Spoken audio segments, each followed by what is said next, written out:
So I'm Dylan. I am Tina Beattie's eldest son, and I'm also the family IT expert.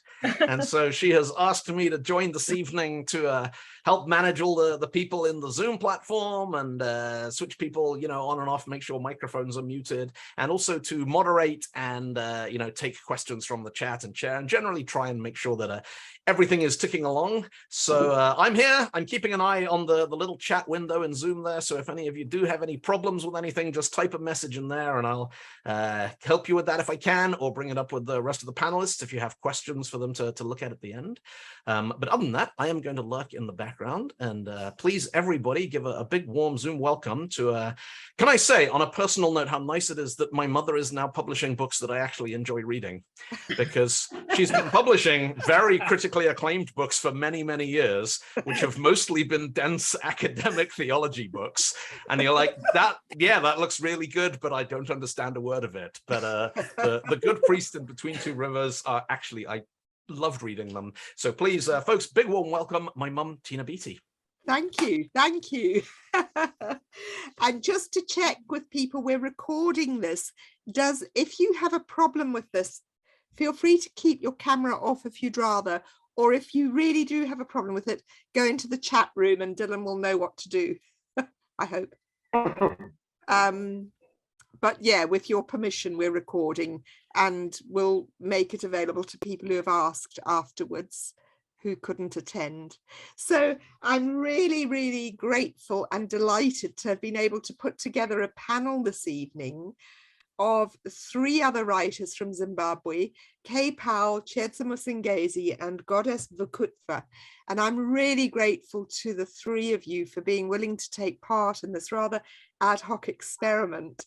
Some of us are meeting for the first time. But writers are never short of words. So I'm sure we're going to have a great hour. I'm also delighted to have Irene Staunton and Murray from Weaver Press in Zimbabwe, who have published all of us.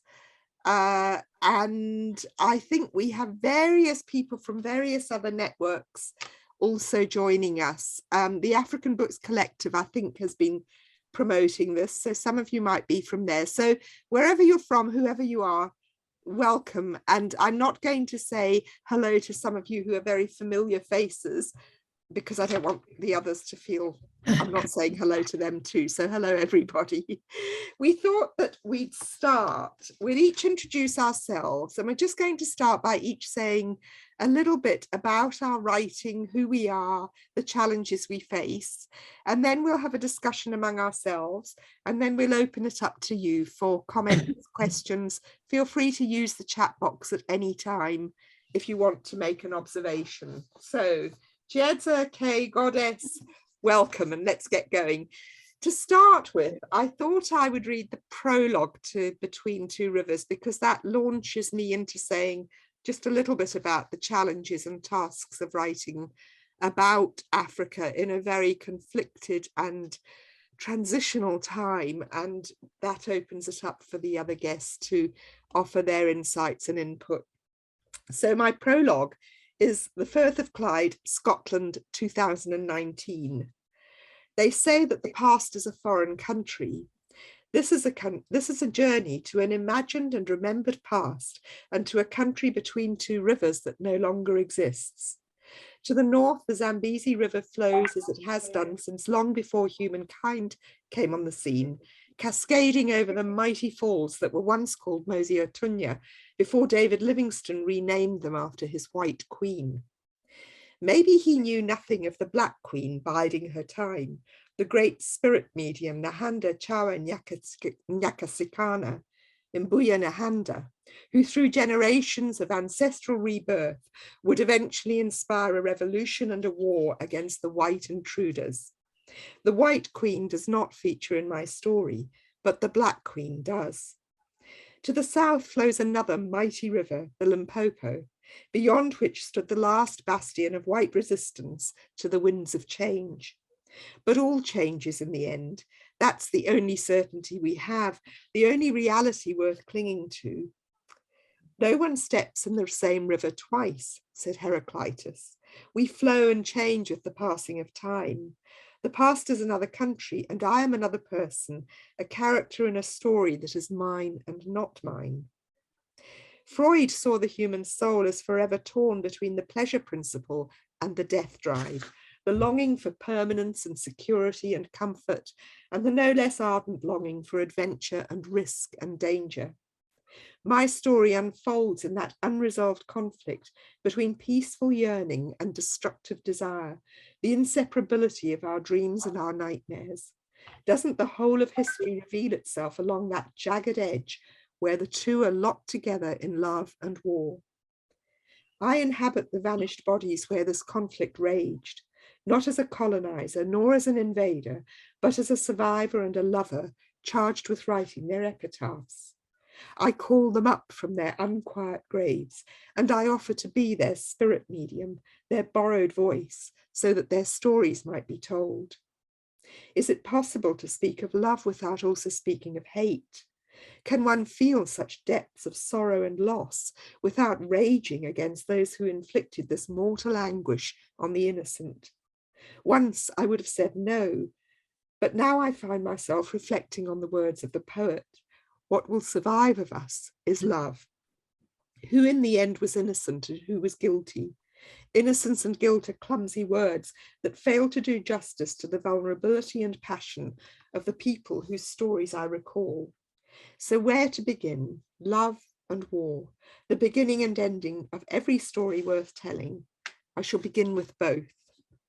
That's a narrative voice. It's not an authorial voice.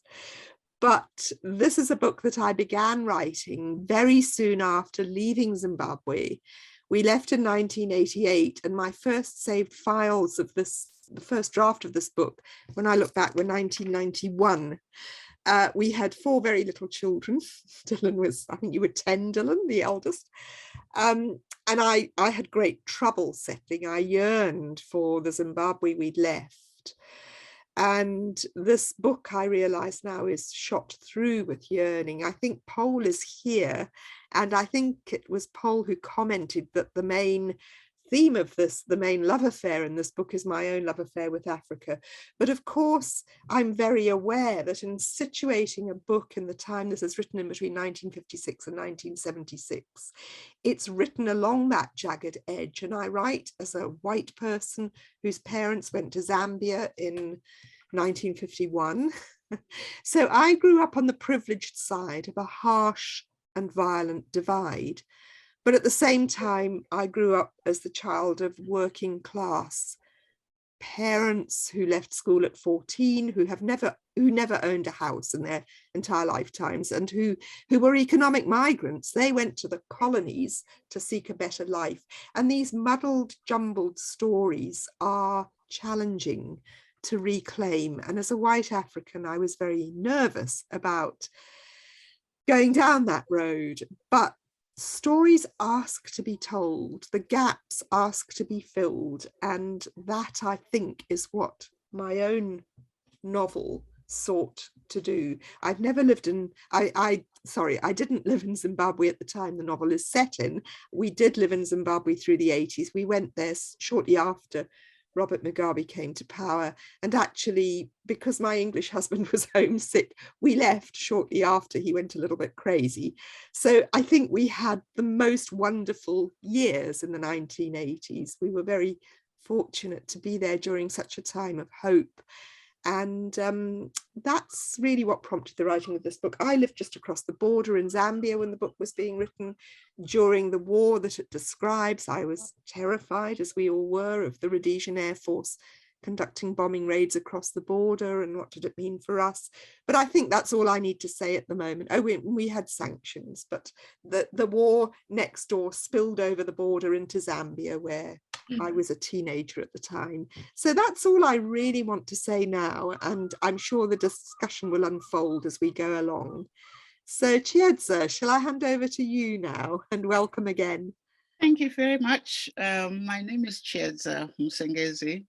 I'm a short story writer. Sometimes I write poetry, but I'm also interested in women's voices. So I have edited a couple of collections of women's voices, Women Writing Africa. So you would be glad to know that this is not the first time I've come across the title, which we are debating now.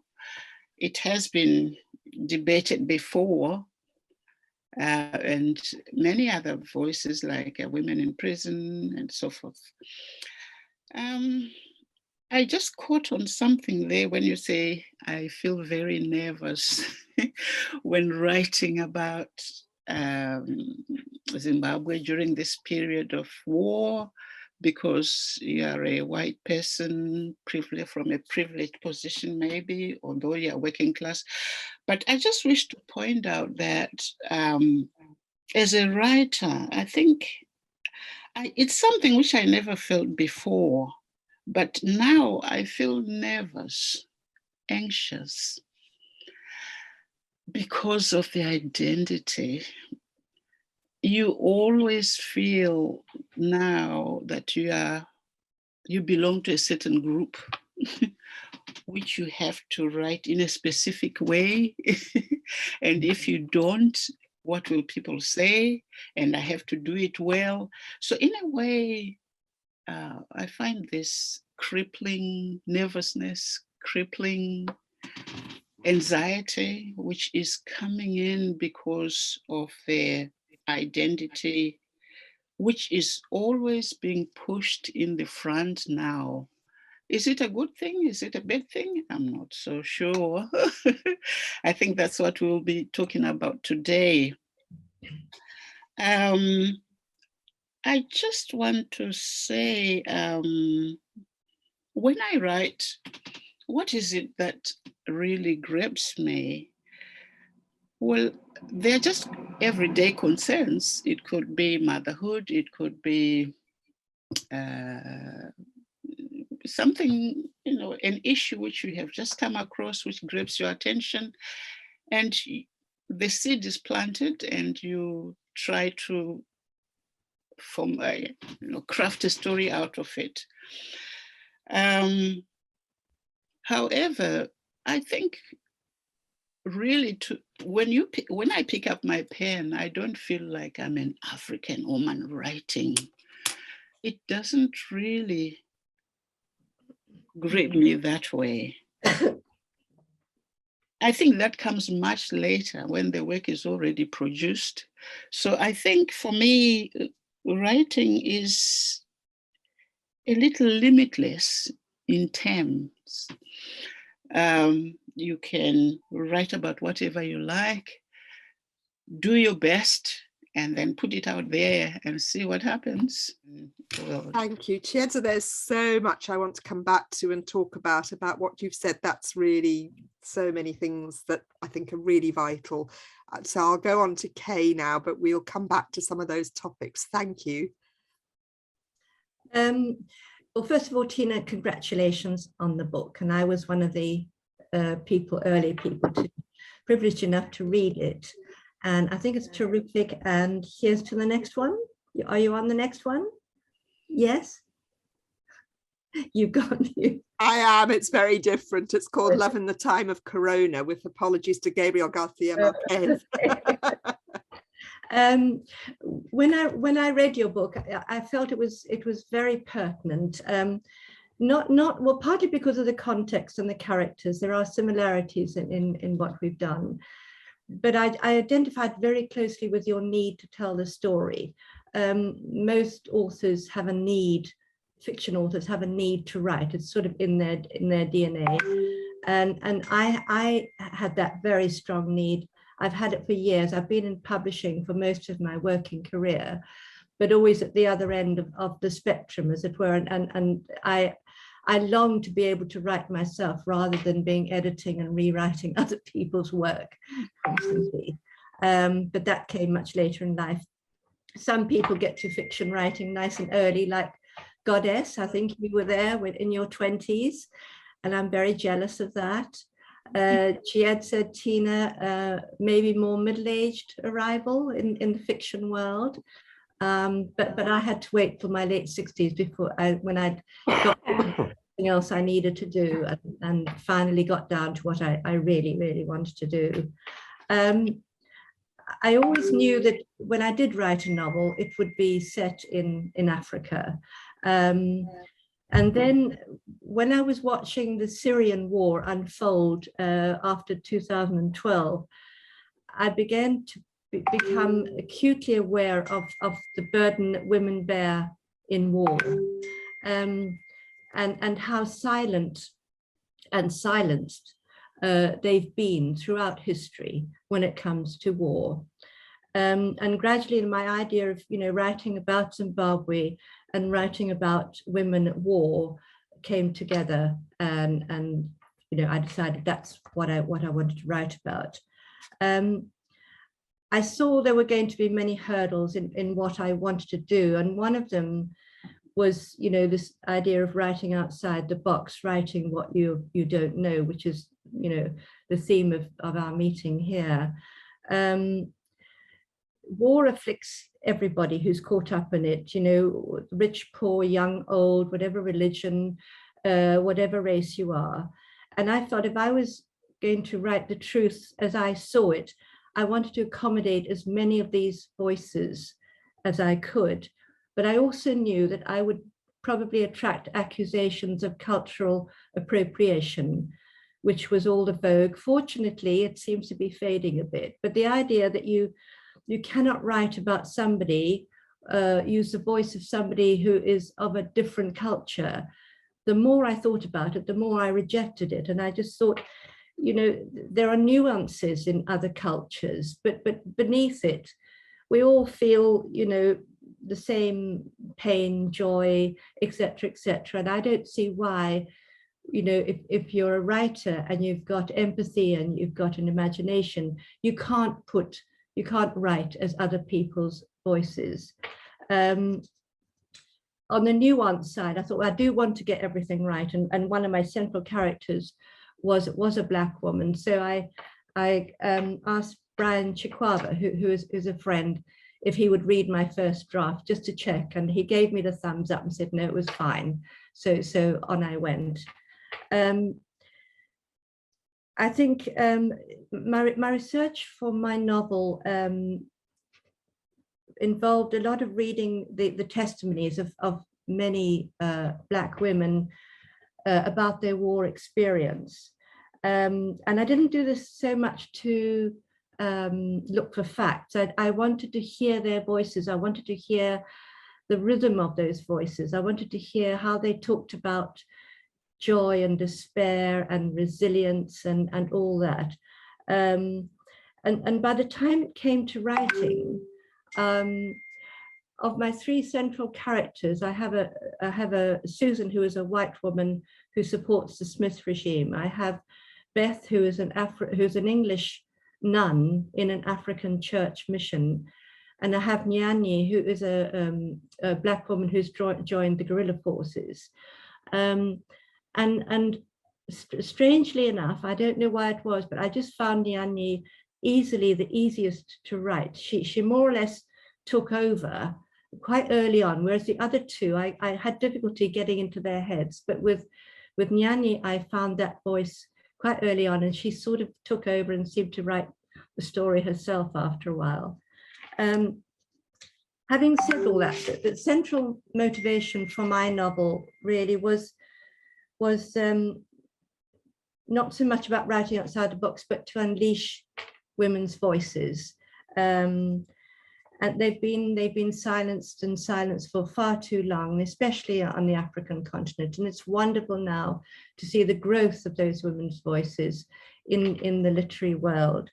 And I know that everybody on this panel shares that motivation for writing quite deeply.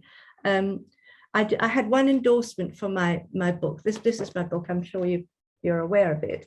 But one endorsement that I really was quite proud of, and not only because it hit the nail on the head, but because it was so beautifully written. It was from Matthew Paris, who's a columnist for the Times. And he wrote, "We who were close to it saw the Zimbabwean conflict as a man's war. There is no such thing. And Kay Powell has channeled the voices to tell us so. Women's voices with sad, brave, moving songs on their lips. How did we not hear them? And that sort of sums up why I wanted to do this book. Right, over to Goddess. I'll just, before Goddess comes in, just say thank you, Kay, so much. And also, very funnily, when I read Kay's book after mine was on the way to being published, I thought, oh my goodness, I hope she doesn't think I sneakily read this and then wrote mine, because the zeitgeist, there were so many kind of echoes and resonances between them, quite astonishing. I mean, they're very different books, but there were those issues. So I really think cultural appropriation and identity, we've got to come back to those. But thank you so much, Kay. It's a great book. I really, really loved it. Goddess, over to you. Introduce yourself. I'm so looking forward to hearing you.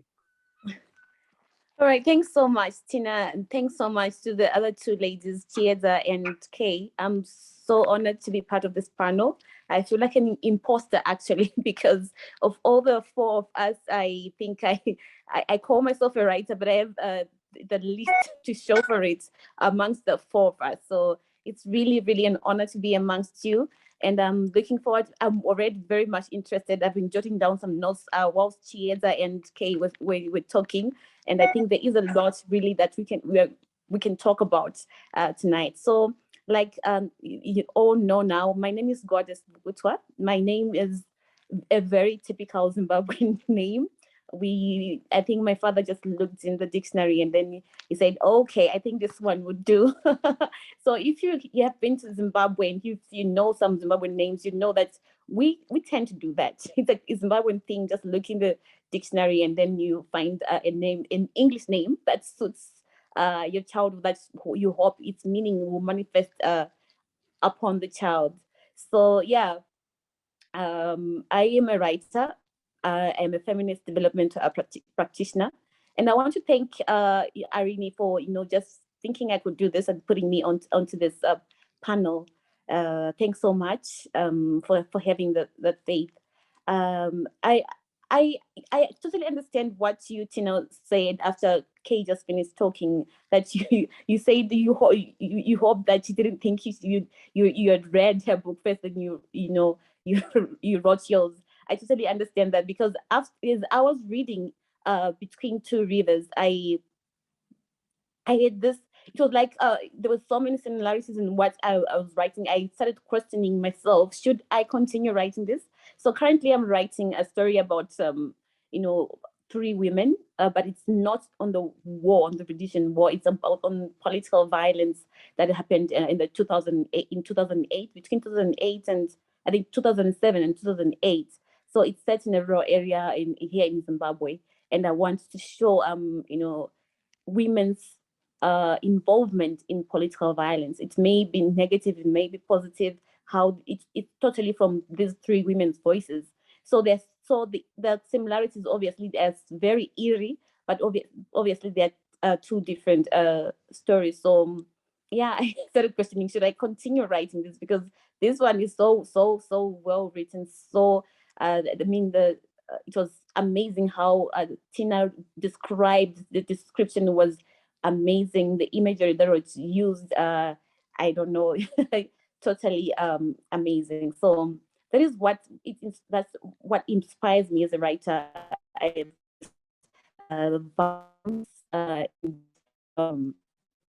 injustice, human rights issues. It's part of what I do. I call myself an everyday activist, because I'm an ordinary woman. I'm a mom. I am, but I speak about these things. I go to the streets and I protest. So this is what I think every ordinary citizen should be able to do in a free country. Unfortunately, it's questionable whether we are actually free at this moment or not. Yeah. So yeah, this is what I am into, writing about women and social justice issues. These are my passions, and it always comes through my writing. So in the story that was published by Weaver Press, which has published all of us, it was also on some political violence And yeah, I was writing it obviously through a young girl's eyes. And yeah, so my book it's like an extension to that. So yeah, I think I'll stop here. Thank you very much. Thank you so much, Goddess. And one of the things listening to you that occurs to me, and I'm very flattered by the comparison. I look forward to your book very much. I'm sure it will be really exciting to read. But one of the things I struggle with in sort of straddling both writing theology, which always for me has a strong feminist, gender, social justice perspective, and writing fiction, is that struggle to allow voices to speak differently through fiction so that people reading it don't feel they're being preached at. I mean, theology shouldn't do that either, but that's an issue that comes up for me quite a lot, to find a natural idiom to express ideas that concern us all without it becoming a bit of a sort of didactic monologue. So maybe we can think about that as well. But I really find what all of you have said, there's a kind of weaving together of ideas, the idea of seeing things through women's eyes, particularly war. I think one of the theories that's emerging now, well, it's not recent, but since women became war correspondents, the realization that the extent to which women and girls suffer in war through rape, pregnancy, and other forms of gendered violence is vast. And when male war correspondents reported on wars, they didn't always see that hidden dimension of the suffering that war inflicts. So I think that idea of seeing war through women's perspectives, and I mean, Kay's book is very sort of vivid on that. But I think that does also raise the issues Chiedza was raising about how do we write otherness? And like you, I regret the fact that, identity politics, and it's fashionable. It's not really about social justice, because the fads every year change about, I sometimes think we all ought to have a library of photographs and names and just invent a persona for every book we want to publish that conforms to what this year's publishers are looking for. Because I think that idea that we can't imaginatively cross identities and cultural boundaries as well is really restricting. I mean, the great classics of literature, and thank God there are many from Africa coming into visibility now for the last sort of 30, 40, 50 years, if we think about some of the founding authors and some of the new voices. But we can all cross those territorial and imaginary boundaries between self and other. So I'm really pleased to hear you say that, Chiedza. But one of the challenges I found that has interested me was that also my book is about three women. It's about a Scottish doctor, very idealistic, Scottish Jewish atheist doctor, who comes to then Rhodesia, Salisbury in the 1950s to change the world and leaves with much in tatters 20 years later. A young English wife and mother who is the kind of almost the typical kind of housewife that occupied a lot of my world when I grew up. But the maid Beatrice, who she was the character I just wanted her to come alive, and she did for me. But she's the character that people have most said, oh, we wanted to know more. And I was in a book group, and as Chiedza knows from her review, Beatrice disappears at some point. And the book group said, well, what happened to her? I said, I don't know, she disappeared. She doesn't exist outside the book. And I was so thrilled that the readers couldn't accept the fact that this woman, once she leaves the story, doesn't exist anymore. And I think that's about characterization, just what Kay was saying about a character who writes herself. I love the point when we become scribes rather than creators. So the characters are almost dictating to us, and there's an obedience, a fidelity to their voices that I love. So that's sort of identity politics and cultural appropriation. That's my little bit. Who would come in on that with another insight? By the way, I do see we've also got Ruth Hartley joining us. Ruth, welcome, because Ruth is another writer from Zimbabwe who's written several works of fiction. So I don't know if Ruth is able to hear me, but if, oh yes, I see you, Ruth. If you want to chip in as well, please do. You're muted. Still muted. There. Yeah. I'm okay. I'm now on. Hello, everybody. It's nice to see all of you. Some of you I know.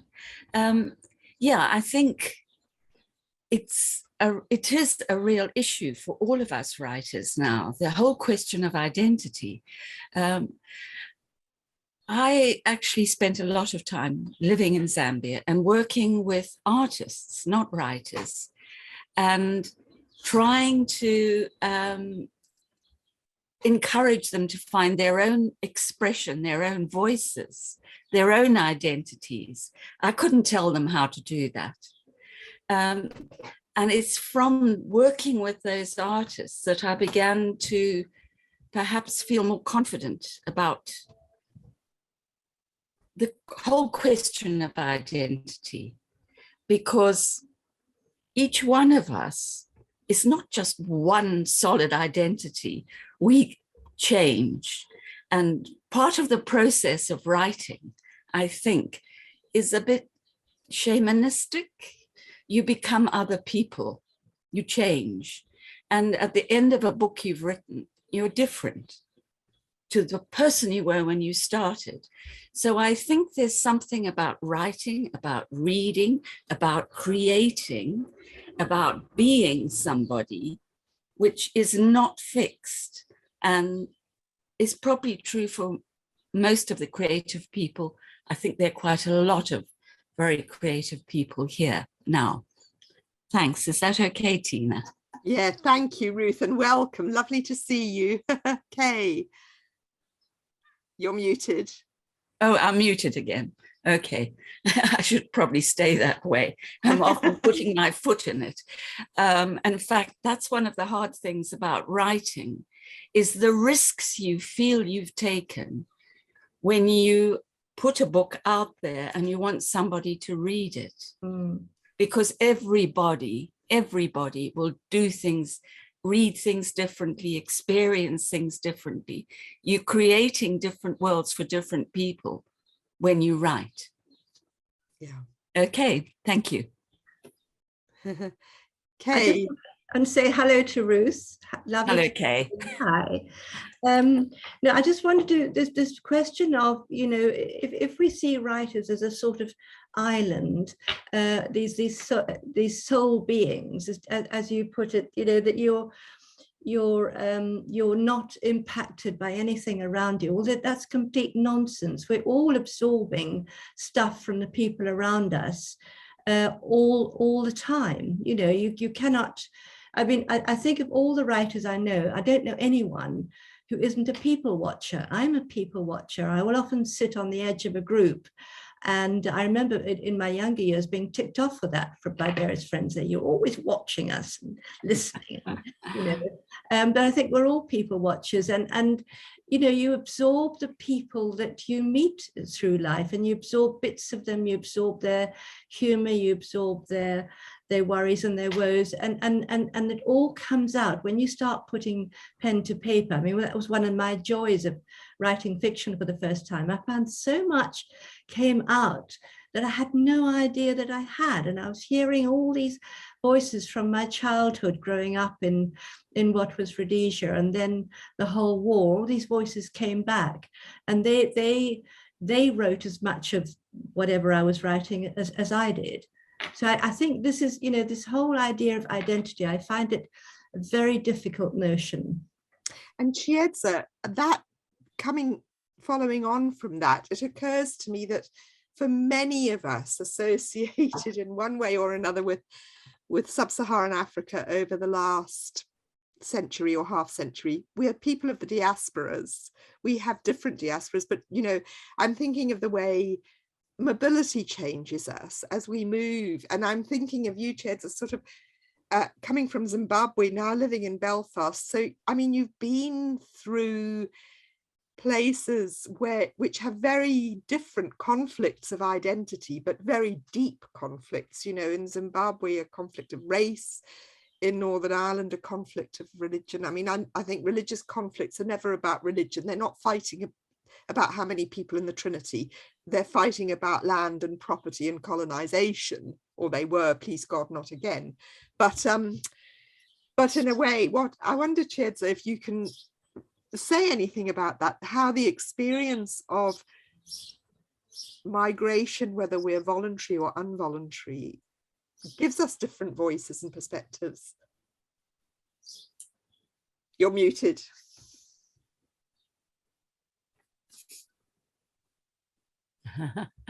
All right. Here we are. I think once you move away from the community in which you were born and raised into another one, you become a different person in some ways, but not always. You are an outsider now. And when you look back home, you are also looking at home from a distance. And sometimes distance makes you see things more clearly. You may be able to compare what you saw at home and what you see here. And some of the things which you thought were bad are not that bad compared to what you see here. So you have that, you are able to reflect a lot more about home. And at the same time, you are also trying to find your place in here. I have tried to write here, you know, and include characters from here, which I'm doing at the moment in writing groups. And the main weakness they pointed out for me was that I'm not engaging with the Irish people here. I tend to describe. You describe the weather, you describe this, you describe that. But what do you think about this person? And I said, oh, I hadn't realized that. And I started now to look through that and started to have conversations with some of the people.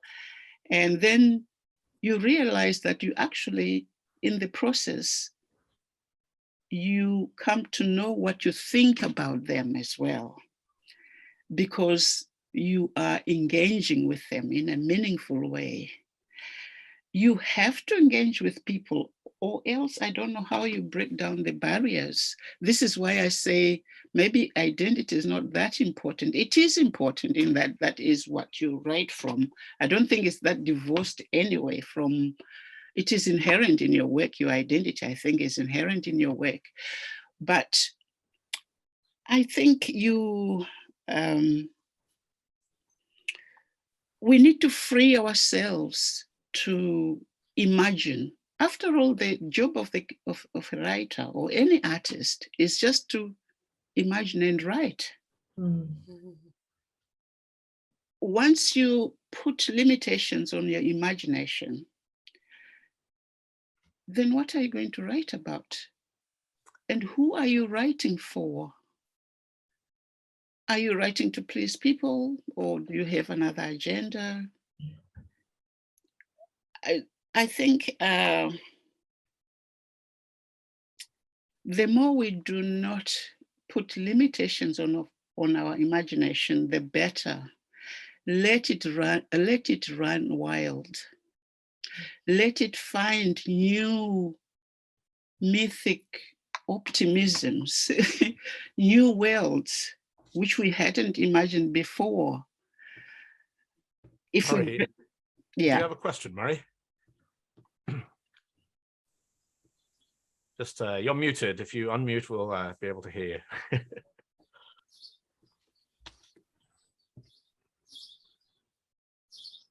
Okay, can you hear me? We can. Hello. I would endorse everything that Chiedza just said. The question of identity seems to me to focus on two dimensions. One is men writing about women, and the other is white people writing about Black people. And I think both categories of writers need to be very much more careful than perhaps they have been. But apart from those two categories, let me mention our friend Tendai Huchu, who wrote a book called The Hairdresser of Harare, about a gay hairdresser. And he is gay, but he's not a hairdresser. And nobody ever challenged him about writing about the salon when he hadn't had experience of it. That's my comment. It's going to put you back on mute, Murray. Your mic is picking up your own speakers there a little bit. I think that is very interesting about where does identity really matter.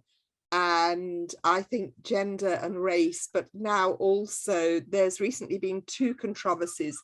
Golda Meir, I don't know if anyone has seen, they're making a film about Golda Meir, and is it Glenn Close or Helen Mirren? Or it's Meryl Streep. Meryl Streep has been cast as Golda Meir, and there's a kind of outrage that she's not herself Jewish or Israeli.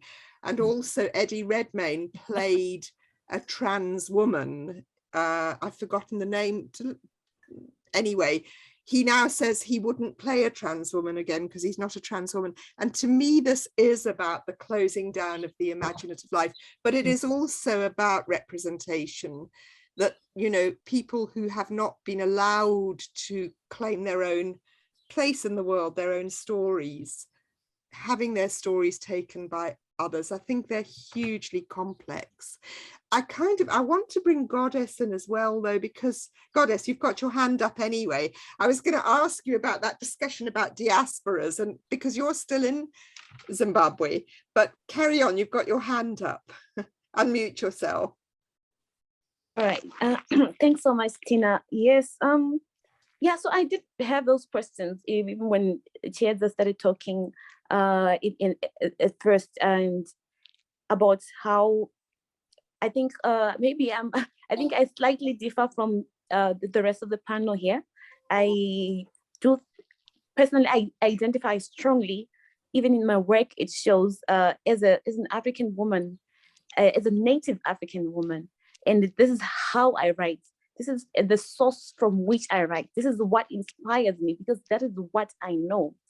And it's, people cannot be silenced to write about what they don't know, or what's about other people that may be of a different culture. We cannot silence them, obviously. But I think the reason why this was a discussion in the first place was because of, in my opinion, of the early colonial writers who came to Africa and started writing about Africa in their own way, in whatever they thought. They would start writing about African people as they saw them, and it wasn't really in the most positive ways.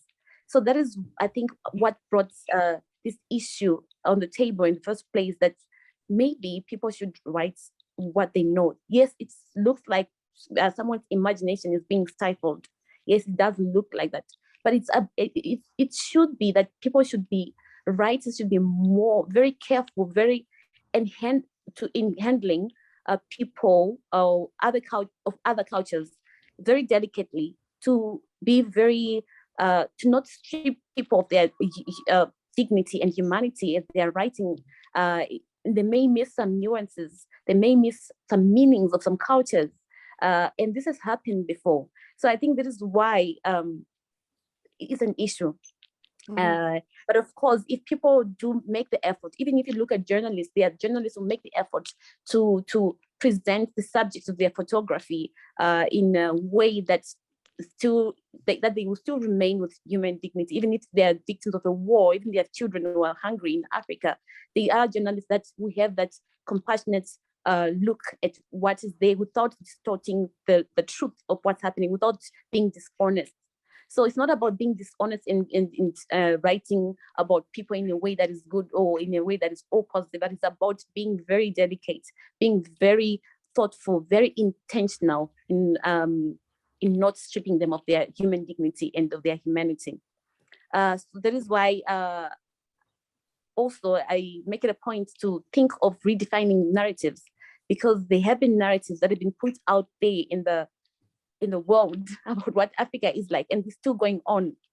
And so I think it's also my duty as a writer, as a young writer, to redefine this and show some light into the darkness that some writers have, put out there in the world about what Africa is like. So yeah, that is what I wanted to say. But in terms of being diaspora, what do you call it? Diasporanism, something like that. I can't. My tongue is twisting on that one. I did stay in the United States for a little bit, and my only way of describing it, 2 words by Tsitsidangarembwa: nervous conditions. You can never be truly by yourself. Maybe because it was a short stay, I don't know, but I never could truly be myself in land. So I'll stop there. Thank you so much. I think you raised such interesting points for discussion and dialogue, different perspectives that challenge each other. And it may be that this would be a good time to say, if anybody who's participating wants to make a comment or contribute, you can either type something in the chat box down the bottom or raise your hand, and Dylan will keep an eye on you.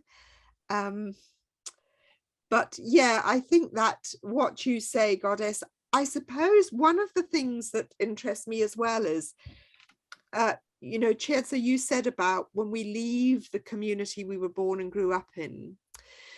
And I completely, what Goddess says about the representation of Africa by colonial writers and through the lens of otherness. I mean, there's just been a book, an American historian wrote a book on the Mau Mau a couple of years ago, which exposed the horrors of what the British did to the people of Kenya during what I grew up seeing as those savage Mau Maus being put down by good Brits. It wasn't like that at all. And she's just expanded her history to look at British imperial practice around the world. And it's a horror story. It's a kind of fascist history that counters the history that gets authorized and taught. So I really take that on. But I think there's also the question of which interests me. It doesn't trouble me so much, but at what point can I claim my life story when we are, as many people in our post-colonial world are, born out of our communities of belonging? I have never lived in Scotland, but I can recite Scottish poetry. My father was a member of the chief of the Caledonian Society. We were steeped in Scottish culture. And it's a kind of mythical culture for me, and yet it's one that claims me.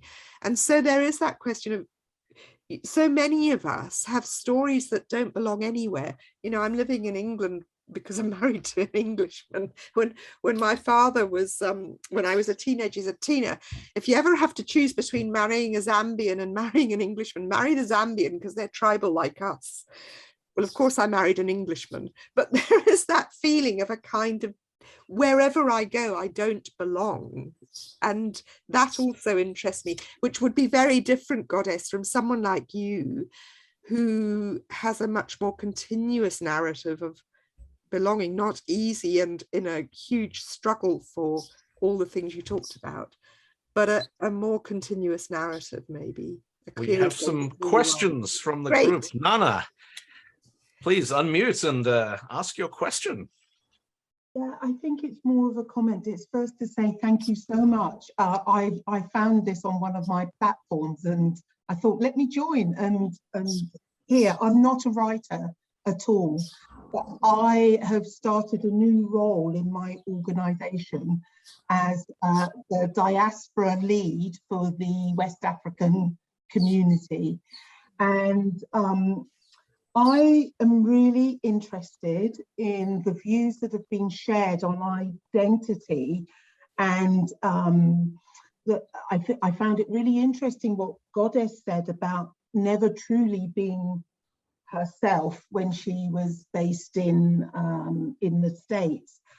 And I come from a completely different perspective. I was born in the UK in Southeast London of Ghanaian parents.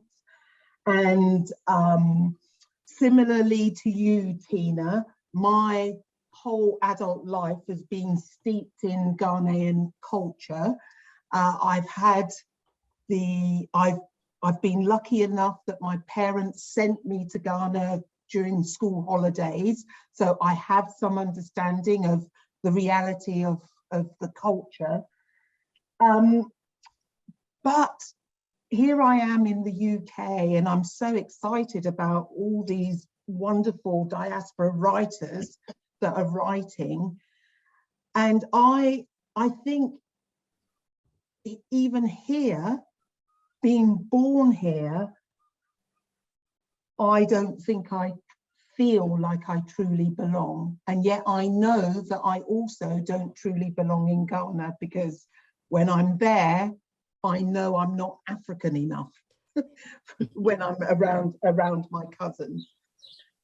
So I just find this this whole conversation around identity, whether you're a woman or whether you're a white African, writing about your experiences in Africa and how authentic and genuine can I be with my feet in these two camps where you don't feel that you belong in either. I'm sorry that's not very eloquent enough. I've never sat with a wonderful group of writers before sharing. So, but I just wanted to share that's what was reflecting for me, just listening to everyone speaking. And that's a thank you, because you know these themes come up again and again. I was on a panel a couple of weeks ago in Bradford with Yvonne Bailey Smith. She's actually the mother of Zadie Smith, but she's also a novelist and a writer. And you know, we were talking again about these things of how British do you have to be before people start saying, where are you from? Whereas, you know, for me, I'm from Africa, but nobody ever says to me, where are you from? So, you know, it's this kind of always this displacement. But I've come to see that as the place where creativity seeds itself, rather than feeling it as a disadvantage. In recent years, I've come to see that's perhaps the greatest gift my parents inadvertently gave me. Nowhere to belong. Linda has a hand up. Linda, what's your question? So I'd like to pick up from where Nana left off and say I was born of a Zimbabwean father and a South African mother. So in our home, we had mixed cultures. So which culture was more prevalent? Surely the Zimbabwean culture. But when we went to visit in South Africa, we picked up the South African culture. Park that. At 19, I leave Zimbabwe for England. I study up north in Newcastle. I pick up the Geordie accent. This is my most formative years. And I get married here. Then after the first child, I moved to South Africa. And I lived in South Africa and worked there and was very successful in South Africa. So who am I? Who am I? I am me. I'm a global child. Yes, my heritage is Africa, and I'm proud of it. But when somebody asks me, where do you come from? I turn the question around and say, what is the interest? what is the interest?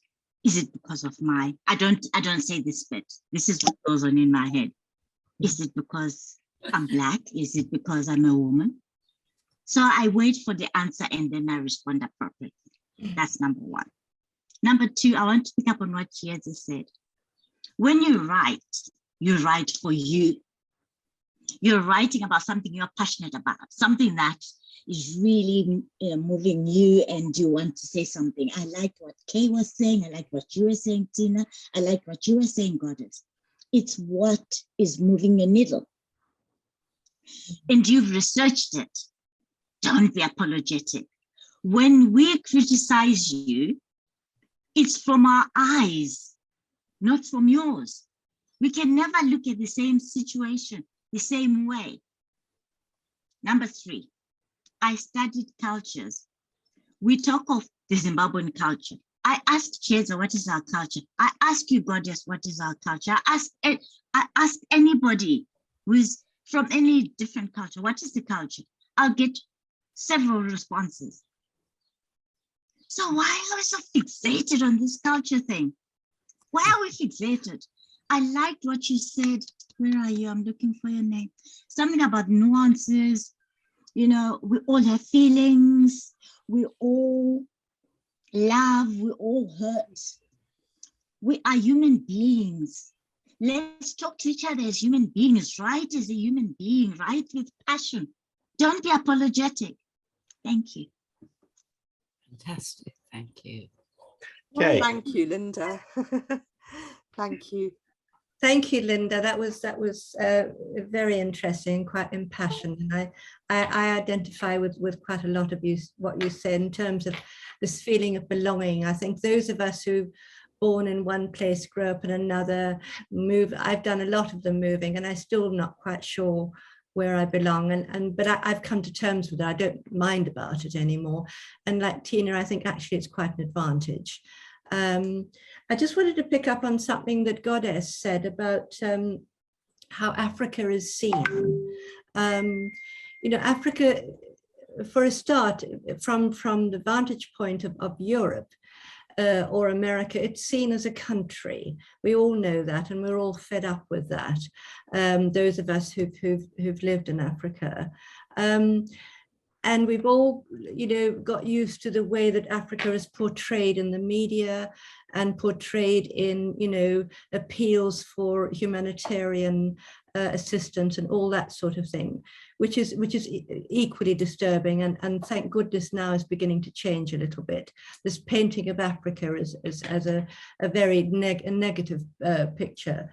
One thing that's really delighted me in recent years is the role that African women writers are making in changing this perception of Africa. And they really have, just in the last 5-6 years, come to the fore so much. We can reel off all the names, you know, from Adichie to Tsitsi to No Violet Bulawayo, Pepina. There's a whole load of them who are making their mark on the international stage and telling people about their particular Africa, and that there are so many of these Africas now coming through these women writers. So I just wanted to, you know, in a way say that the role of African women writing, whatever color those African women are, is extremely important and is changing the outside perception of Africa to a great extent. And I think it's a terrific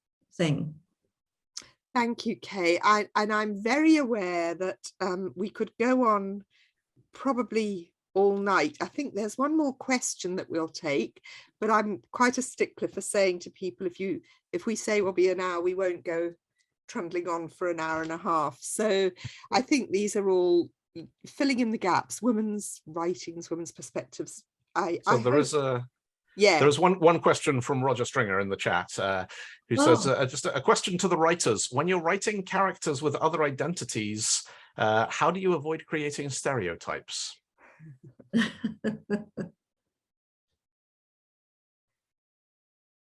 Chiedza, you want to kick that one off? Go for it. I think when you cross boundaries, you cross it comes with a huge responsibility. You have to do it well. The reason why people are very anxious about crossing boundaries is when things go wrong. When, as a reader, you pick up a book or a novel and inaccuracies just jump at you from the page. I think that is the problem, but I think it can be avoided if you work hard, if you research, if you exercise empathy, and if you give other people to read and give you feedback and that kind of thing. I think it works. And I really think that once we break these boundaries, we are breaking down walls, which I think is important for the well-being of everybody. Thank you. Kay, how about you? You know, I was never, when I was writing, I was never aware of creating stereotypes at all. These characters, you know, characters that you create are composites, aren't they, of all sorts of people you've known. And if you start with a fixed idea in your head, you're probably going to go badly wrong, and that you let them grow themselves, you let them evolve themselves. And it's not long before they are sort of running with the story themselves. Whether they ultimately strike the reader as stereotypical or not, I don't know, but it's not something that, I mean, in Tina's book, for example, I don't get a sense of anybody being stereotypical. They're all very well defined characters. I particularly love Beatrice. Now, some people could say, you know, Beatrice is this woman in the kitchen who says nothing, who thinks to herself, gosh, that's very stereotypical. I didn't see her like that at all. If you write about a white woman who supports the Smith regime, she tends to say things that a lot of other white women at the time said. She tends to think. There was a rather regimented way of thinking amongst a lot of the white women that I was aware of during the war. So does that make her stereotypical? Not really, just she happened to think like a lot of other white women did in those particular years. So I think it's a label that I have a little bit of difficulty with, calling characters stereotypical. Godess, how about you? All right, I think that's a very interesting question from Roger Springer. And my answer to that, I hope, is that I try to base my characters on real human beings that I would have seen maybe on a bus somewhere. I got, like today I was at the passport office. If you've been to the passport office here in Zimbabwe, you see almost all sorts of characters. So I get my characters from the real people that I get to meet, real words that someone would have said. You know, I try, because everybody's different from the next person. Like if you're just in a room full of human beings at a passport office, you see very different human beings who react differently to this very same thing. So that is what I try to do, base my characters on.